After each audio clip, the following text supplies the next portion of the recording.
Վերափոխումն Սուրբ Կույս Մարիամ Աստվածածնի։ Վերափոխման տոնը հայ առաքելական Սուրբ Եկեղեցու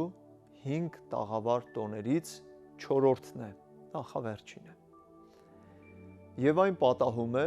օգոստոսի 15-ին մոտ եղող կիրակի օրը, որովհետև Սուրբ Կույս Մարիամ Աստվածածինը մահանալուց հետո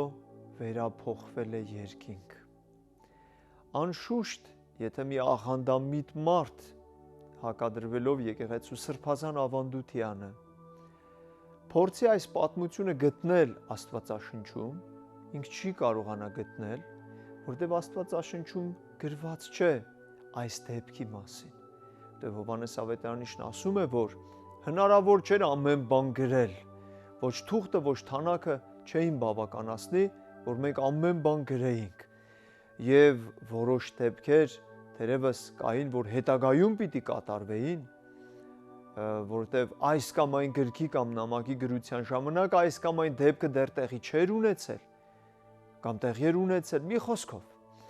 Այսինքն վերափոխման դեպքը ավանդվում է սրբազան ավանդությամբ և հատկապես Դիոնիսիոս Արիսպագացու Տիտոսին ուղված թղթից է, որ այս դեպքը հայտնի է դառնում փաստորեն գրավոր կերպով եկեղեցու ավանդության մեջ։ Դիոնիսիոս Արիսպագացին Պողոս առաքյալի աշակերտներից մեկն էր և նա է գրով ավանդել հենց առաջին դարում առաքելական ժամանակներից սկսյալ։ Սուրբ Կույս Մարիամ Աստվածածինը փաստորեն 15 տարեկան էր, երբ որ ծնեց աշխարհի Փրկչին, Տեր Հիսուս Քրիստոսին, և 33 տարեկանում խաչվեց մեր Տերը և հարություն առավ ու համբարձվեց երկինք, այն ժամանակ Սուրբ Կույս Մարիամ Աստվածածինը 48 տարեկան էր։ Եվ ահա համբարձման լեռանգլխին, Ձիթենյաց լեռանգլխին համբարձվելու ժամանակ Տեր Հիսուս իր մոր ասեց, որ ինքը անձամբ կգա իրեն տանելու, Սուրբ Կույս մորը տանելու։ Եվ այս խոսքերի մասին մեր շարականներում մի քանի ակնարկներ կան, պատմիչների գրությունների մեջ մի քանի ակնարկներ կան, որ Տեր Հիսուս համբարձման ժամանակ ի թիվս որոշ հրահանգների, որ իր առաքյալներին տվեց, նաև իր մոր համար ասաց, որ ինքը կգա և նրան կտանի։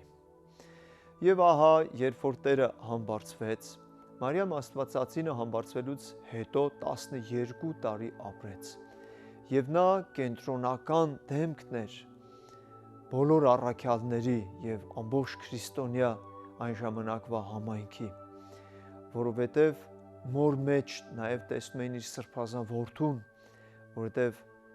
Տեր Հիսուս խաչի վրայից պատվիրել էր Հովհաննես Ավետարանչին ասելով. ահա քո մայրը,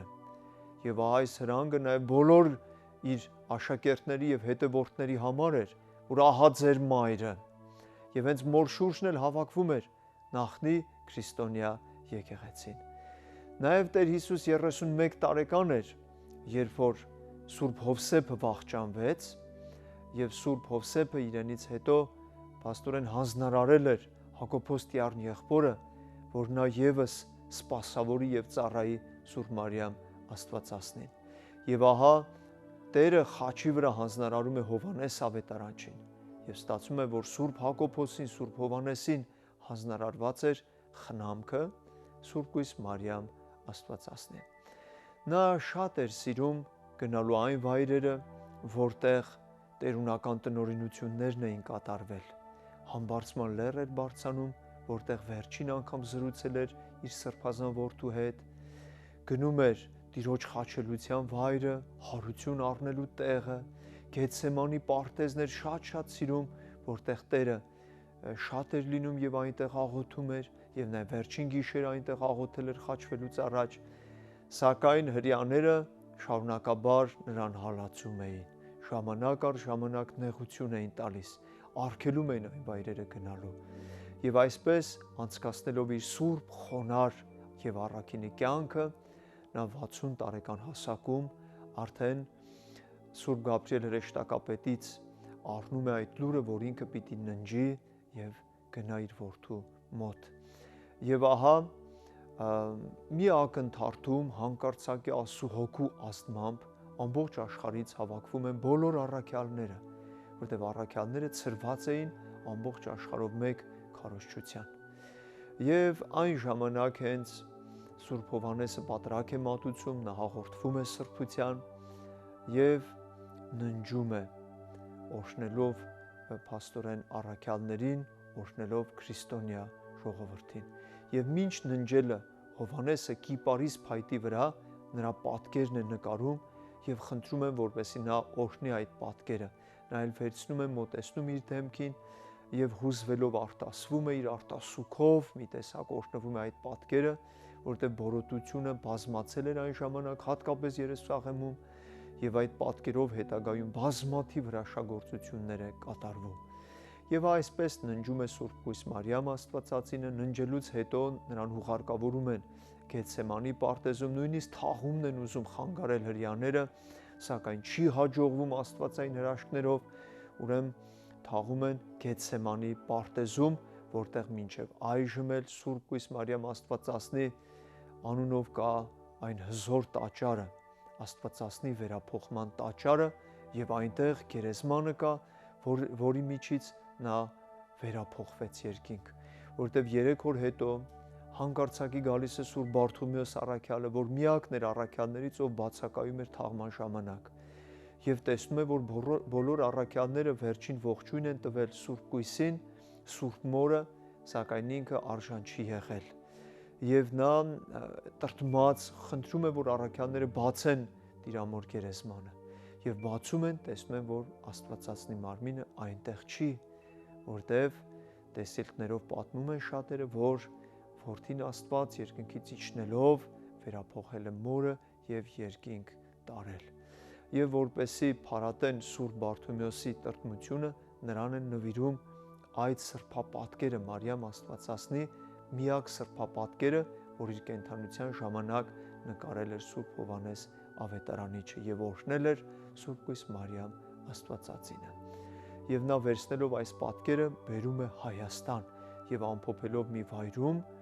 փաստորեն կառուցվում է հոգիած վանքը, հաստատվում է այնտեղ կուսանոց եւ վանական համալիր հետագայում։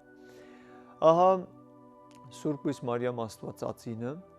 ինքը ննջելով 3 օր հետո վերափոխվում է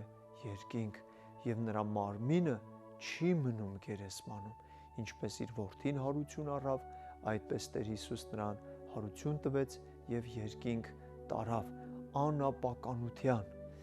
Եվ սա է պատճառը, որ Մարիամ Աստվածածնի որևէ նշխարք գոյություն չունի երկրի վրա։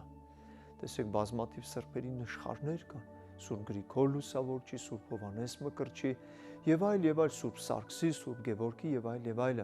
սակայն Սուրբ Կույս Մարիամ Աստվածածնի նշխարք գոյություն չունի, որտեղ նա վերափոխվել է երկինք։ Նաեւ սա է պատճառը, որ մենք վերափոխման տոնին, որտեղ մոր տոնն ենք տոնակատարում, մենք օրհնում ենք խաղողը եւ ընդհանրապես բերք ու բարիքը, որտեղ խաղողից առաջանում է գինի, իսկ գինով կատարվում է Սուրբ Պատարագ, իբրև Քրիստոս Որդու արյան խորհրդանիշը։